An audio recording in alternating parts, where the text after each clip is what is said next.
librivox.com. That's librivox.com. Today's reading by Miette. Smith in the City by G.Wodehouse. Chapter 28. Smith arranges his future. It was exactly 4 o'clock when Smith, sliding unostentatiously from his stool, flicked divers pieces of dust from the leg of his trousers and sidled toward the basement, where he was wont to keep his hat during business hours. He was aware that it would be a matter of some delicacy to leave the bank at that hour. There was a certain quantity of work still to be done in the fixed deposits department, work in which, by rights as Mike's understudy, he should have lent a sympathetic and helping hand. But what of that, he mused, thoughtfully smoothing his hat with his knuckles. Comrade Gregory is a man who takes such an enthusiastic pleasure in his duties that he will go singing about the office when he discovers that he has got a double lot of work to do. With this comforting thought, he started on his perilous journey to the open air. As he walked delicately, not courting observation, he reminded himself of the hero of Pilgrim's Progress. On all sides of him lay fearsome beasts, lying in wait to pounce upon him.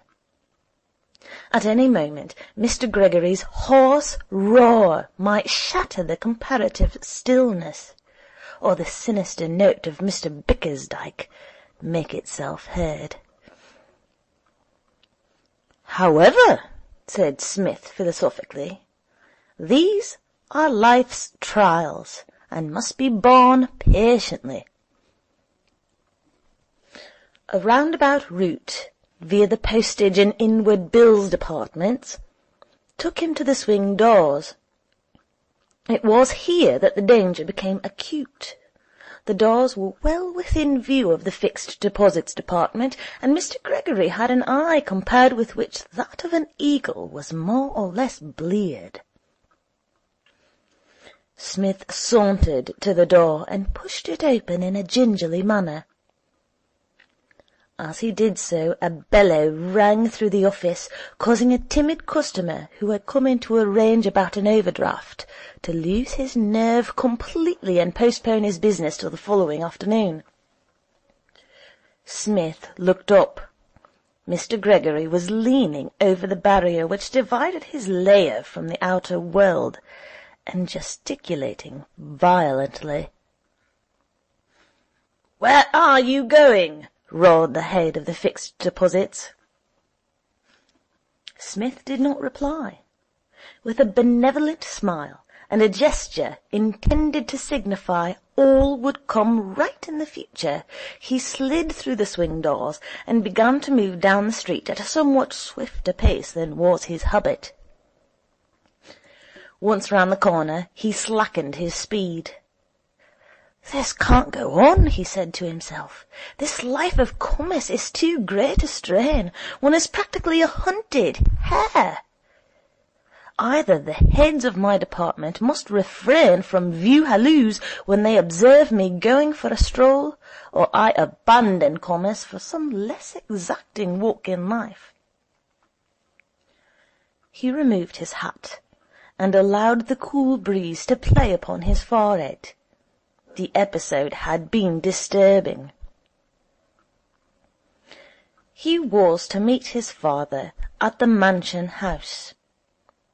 As he reached that landmark, he saw with approval that punctuality was a virtue of which he had not the sole monopoly in the Smith family. His father was waiting for him at the tryst.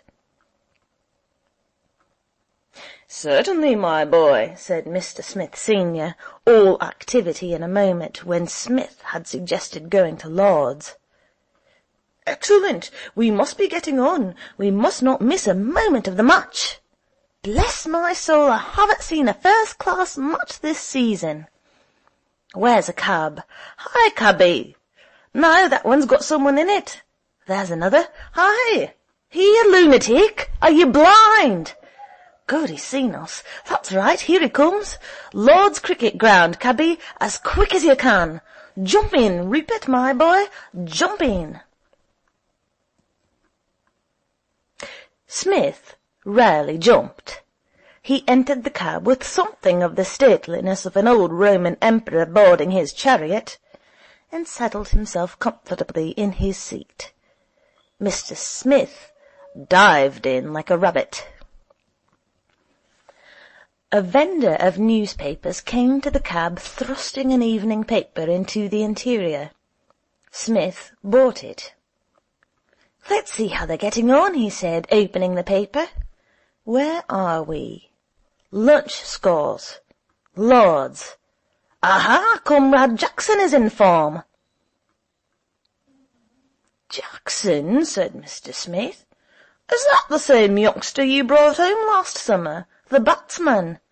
Is he playing today?" He was not out 30 at lunchtime. He would appear to be making something of a stand with his brother Joe, who has made 61 up to the moment of going to press. It's possible he may still be in when we get there, in which case we shall not be able to slide into the pavilion. "A grand bat, that boy.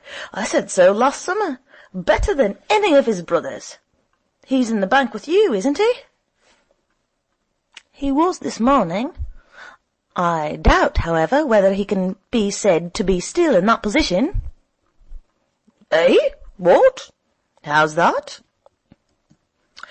There was some slight friction between him and the management. They wished him to be glued to his stool. He preferred to play for the county.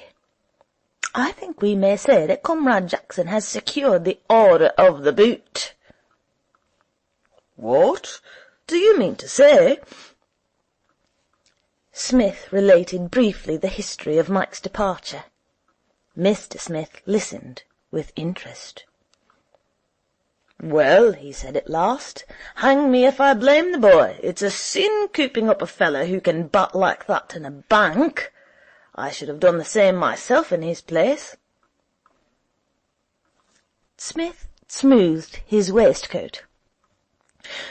"Do you know, father," he said, "this bank business is far from being much of a catch. Indeed, I should describe it definitely as a bit off. I have given it a fair trial, and I now denounce it unhesitatingly as a shade too thick." "What? Are you getting tired of it?" "Not precisely tired, but after considerable reflection I have come to the conclusion that my talents lie elsewhere. At lugging ledgers I am among the also-rans, a mere cipher. I have been wanting to speak to you about this for some time. If you have no objection, I should like to go to the bar." "The bar? Well—" "I fancy I should make a pretty considerable hit as a barrister." Mr. Psmith reflected. The idea had not occurred to him before. Now that it was suggested, he always easily fired. Imagination took hold of it readily. There was a good deal to be said for the bar as a career. Psmith knew his father, and knew that the thing was practically as good as settled. It was a new idea, and as such was bound to be favourably received. "What I should do, if I were you," he went on, as if he were advising a friend on some course of action certain to bring him more profit and pleasure, "is to take me away from the bank at once. Don't wait. There is no time like the present. Let me hand in my resignation tomorrow. The blow to the management, especially to Comrade Bickersdyke, will be a painful one, but it is the truest kindness to administer it swiftly. Let me resign tomorrow and devote my time to quiet study. Then I can pop up to Cambridge next term, and all will be well." "I'll think it over," began Mr. Smith. "Let us hustle," urged Smith. "Let us do it now. It is the only way. Have I your leave to shoot in my resignation to Comrade Bickersdyke tomorrow morning?" Mr. Smith hesitated for a moment, then made up his mind. "Very well," he said. "I really think it is a good idea. There are great opportunities open to a barrister. I wish we'd thought of it before." "I'm not altogether sorry that we did not," said Smith. "I have enjoyed the chances my commercial life has given me of associating with such a man as Comrade Bickersdyke. In many ways a mastermind, but perhaps it is as well to close the chapter. How it happened, it is hard to say, but somehow I fancy I did not precisely hit it off with Comrade Bickersdyke. With Smith, the worker, he had no fault to find, but it seemed to me sometimes, during our festive evenings together at the club, that all was not well. From little, almost imperceptible signs I have suspected now and then that he would just as soon have been without my company. One cannot explain these things. It must have been some incompatibility of temperament. Perhaps he will manage to bear up at my departure, but here we are," he added as the cab drew up. "I wonder if Comrade Jackson is still going strong." They passed through the turnstile and caught sight of the telegraph board. "By Jove," said Smith, "he is. I don't know if he's number 3 or number 6. I expect he's number 6, in which case he has got 98. We're just in time to see his century." End of chapter 28.